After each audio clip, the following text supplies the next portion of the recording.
2 जून की रोटी भूख से आगे की बात। रोटी की कहानी जिंदगी की जुबानी। जब रोटी बनी पहचान का सवाल।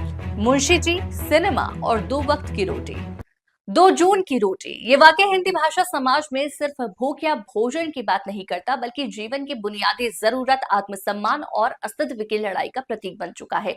2 जून जो एक आम तारीख लग सकती है, दरअसल हमारे सामाजिक और साहित्यिक चेतना में एक गहरी जड़ जमा चुकी संवेदना का नाम है। रोटी सिर्फ गेहूं से बनी एक गोल आकृति नहीं, बल्कि पीढ़ियों की भूख, संघर्ष और भावनाओं का इतिहास है।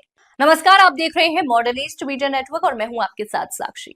2 जून की रोटी महज एक हिंदी मुहावरा नहीं, हमारी सभ्यता का आईना है। ये वो बुनियादी जरूरत है जिसकी पूर्ति के लिए मनुष्य जन्म से मृत्यु तक प्रयासरत रहता है। नवजात के पहले दूध से लेकर मरणोपरांत तुलसी दल तक भोजन से हमारा रिश्ता जन्मजात है।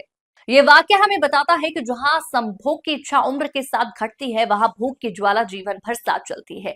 यही कारण है कि 2 जून की रोटी भूख से कहीं आगे जाकर मेहनत, संघर्ष, न्याय और मानव अधिकार का प्रतीक बन जाती है।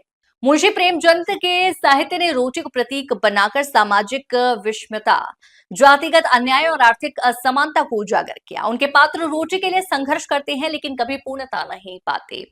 इसी अधूरी रोटी ने ही हिंदी साहित्य में सामाजिक चेतना को जन्म दिया। और अगर बात की जाए आज के दौर की, तो रोटी अब राजनीतिक बन चुकी है। कोई रोटी सेक रहा है, कोई रोटी फेंक रहा है, कोई मुफ्त में दे रहा है और कोई ये सब देखकर सहमा हुआ है। रोटी अब सिर्फ किचन तक सीमित नहीं रही, वो अब चुनावों, बहसों, वादों और नारों की भाषा बन चुकी है। 2 जून की रोटी कोई सामान्य जरूरत नहीं, बल्कि समाज की बुनियाद है। यह हमारे साहित्य, संस्कृति, राजनीति और जीवन शैली में इतनी गहराई से रची बसी है कि इसे अनदेखा करना असंभव है। इस रोटी की भूख ही हमें मनुष्य बनाती है और यही रोटी हमारी सबसे बड़ी कहानी है।